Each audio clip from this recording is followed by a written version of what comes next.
Hello students, bio सिम्पलेस में आपका स्वागत है। हम पढ़ रहे हैं एनिमल टिश्यूज के अंदर एपिथेलियल टिश्यूज। अभी तक के जो हमारा सफर है इस चैप्टर का, हम ये सारे टॉपिक्स कंप्लीट कर चुके हैं। सिंपल पूरा कंप्लीट कर चुके हैं और कंपाउंड क्यूबॉइडल तक पूरा कर चुके हैं। ठीक है, तो आज का जो हमारा टॉपिक है वो है कंपाउंड कॉलमनार। कंपाउंड कॉलमनार, या ये कहो कि स्ट्रेटिफाइड। कंपाउंड के अंदर दो टाइप होते हैं, स्ट्रेटिफाइड और ट्रांजिशनल।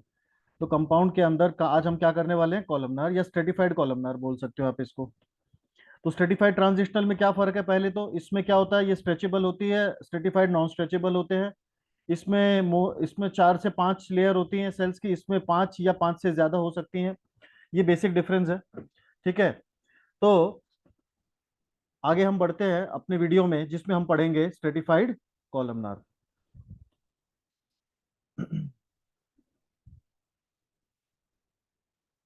तो पहले हम ये देख लेते हैं बेटा कि स्ट्रेटिफाइड कॉलमनार होता क्या है। स्ट्रेटिफाइड का मतलब है हमारी जो लेयर है, this is the basement membrane. इसको क्या कहते हैं हम लोग, बेसमेंट मेम्ब्रेन बोलते हैं।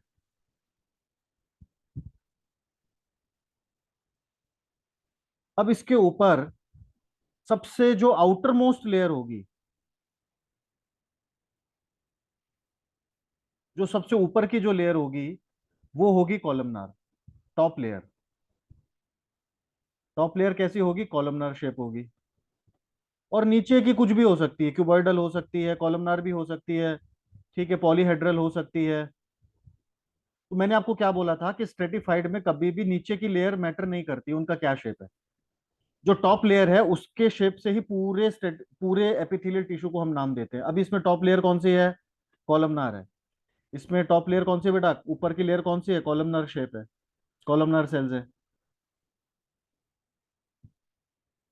तो इस पूरे एपिथेलियल टिश्यू को हम क्या नाम देंगे, इस पूरे एपिथेलियल टिश्यू को नाम देंगे स्ट्रेटिफाइड कॉलमनार। Stratified columnar. अब नीचे की जो लेयर होती हैं वो क्यूबॉइडल हो सकती है, कॉलमनार भी हो सकती है, पॉली है, कुछ भी, उसमें कोई उसका शेप मैटर नहीं करता है। ठीक है। So outermost layer is composed of pillar shape cell and cells are nucleated. Okay. तो सिंपल हो गया, समझ में आ गया आपको। जो ऊपर की लेयर है वो कॉलमनार होगी, बाकी नीचे की कुछ भी हो सकती है, कॉलमनार भी हो सकती है, क्यूबॉइडल भी हो सकती है। अब हम देखते हैं स्ट्रेटिफाइड कॉलमनार बॉडी के कहाँ पर पाया जाता है। बॉडी के किस किस, अभी आप ये देख सकते हैं, ये इसका डायग्राम है। ये इसका डायग्राम है बेटा, आप ध्यान से देखें। ठीक है। नीचे के जो लेयर हैं वो अलग टाइप की हैं, ऊपर की जो लेयर है वही सिर्फ कॉलमनार है। ऐसा नहीं है कि नीचे की कॉलमनार नहीं हो सकती है, लेकिन ऊपर की मस्ट है, ऊपर की होनी चाहिए, बाकी नीचे की कुछ भी हो।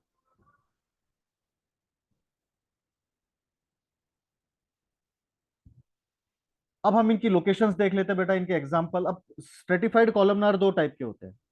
स्ट्रेटिफाइड कॉलमनार जो है वो दो टाइप के हैं।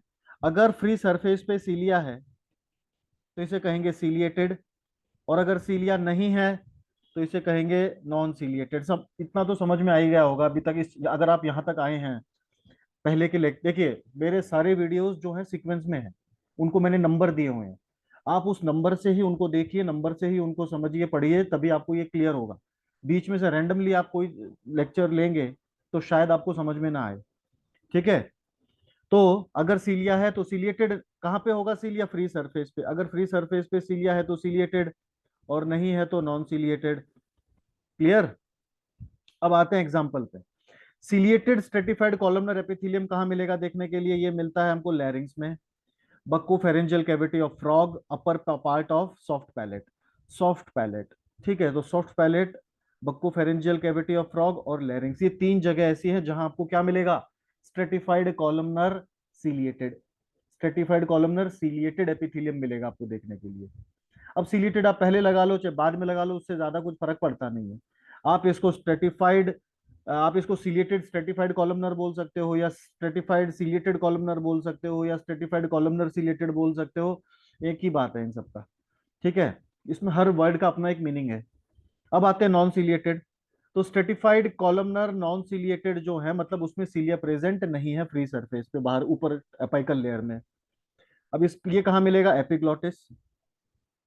आपको मालूम है एपिग्लॉटिस का, it is the flap of glottis, mammary glands और distal part of urethra, distal part part of urethra यहाँ पे मिलेगा। अभी डिस्टल पार्ट क्या, ये है हमारा यूरिनरी ब्लैडर और ये है यूरेथ्रा, ठीक है। यहाँ से आएगा यूरेटर, ये यूरेटर आ गया, ओके। अब जो यूरेथ्रा का जो पहला वाला जो पोर्शन होता है इसको हम कहते हैं प्रॉक्सिमल पार्ट, प्रॉक्सिमल पार्ट बोलते हैं यूरेथ्रा का। जो बाद वाला जो पोर्शन होता है इसको हम कहते हैं distal part, distal part of urethra. और जो बीच वाला पोर्शन होता है इसको कहते हैं intermediate part, intermediate part of urethra. समझ गए। तो यूरेथ्रा को हम तीन भाग में डिवाइड करते हैं, प्रॉक्सिमल, डिस्टल और इंटरमीडिएट। इंटरमीडिएट मतलब बीच में, इंटरमीडिएट मतलब बीच में।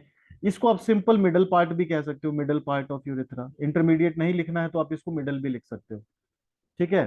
तो ये सारी वो जगह है जहां पर आपको देखने को मिलता है नॉन सिलिएटेड, ठीक है, non ciliated stratified columnar epithelium. तो इसमें क्या समझ में आया हमको, क्या समझ में आया? नाम से ही देखो, नाम से ही समझ में आ रहा है, स्ट्रेटिफाइड मतलब मैनी लेयर, स्ट्रेटिफाइड मतलब मैनी लेयर। किसकी? कॉलमनार सेल की, कॉलमनार सेल की मैनी लेयर, बराबर है। तो बहुत सारी लेयर होंगी जिसमें सबसे टॉप लेयर जो होगी वो होगी कॉलमनार सेल की, और नीचे की कुछ भी हो उससे हमको फर्क नहीं पड़ता है, वो कुछ भी हो सकती है। अब यहाँ पे मैंने कितनी लेयर बनाई है, तो एक दो तीन चार पांच, जो पांचवी लेयर है वो कॉलमनार है, बाकी नीचे की कुछ भी है उससे इट डजेंट मैटर। समझ गए। तो इसी को कहते हैं स्ट्रेटिफाइड कॉलमनर एपिथेलियम। अगर इसके फ्री सरफेस पे सीलिया है तो सीलिएटेड, नहीं है तो नॉन सीलिएटेड, बात खत्म, ओके। तो इस चैप्टर में बेटा क्वेश्चन क्या है, मैंने आपको पहले ही बताया था, एनिमल टिश्यूज के अंदर सबसे इंपॉर्टेंट होते हैं उनकी लोकेशन, उनके एग्जाम्पल कि वो कहाँ पे बॉडी के किस पार्ट में प्रेजेंट है, ओके, और वहां पे क्या काम कर रहे हैं वो लोग। सो तो अब इस चैप्टर में बेटा हमारा सिर्फ पूरा हो चुका है ये चैप्टर ऑलमोस्ट। एनिमल टिश्यूज अगर हम एज अ चैप्टर कंसिडर करते हैं तो इसमें हमने सिंपल स्क्वैमस कर लिया, सिंपल क्यूबॉइडल हो गया, कॉलमनार हो गया, स्यूडो स्ट्रेटिफाइड हो गया, कंपाउंड में स्ट्रेटिफाइड और स्ट्रेटिफाइड में स्क्वैमस, क्यूबॉइडल, कॉलमनार, ये सब कंप्लीट हो चुका है बेटा। ये पूरा सेक्शन कंप्लीट हो गया है यहाँ पे, और ये पूरा यहाँ का सेक्शन कंप्लीट हो चुका है। अब हमारा बचता है सिर्फ ट्रांजिशनल एपिथेलियम जो हम नेक्स्ट वीडियो में करेंगे, ठीक है। तो प्लीज सारे के सारे जो आप जो वीडियोस हैं वो आप सीक्वेंस में देखेंगे तो बिल्कुल क्लियर हो जाएगा आपका concept. Hope you understand. Thank you very much.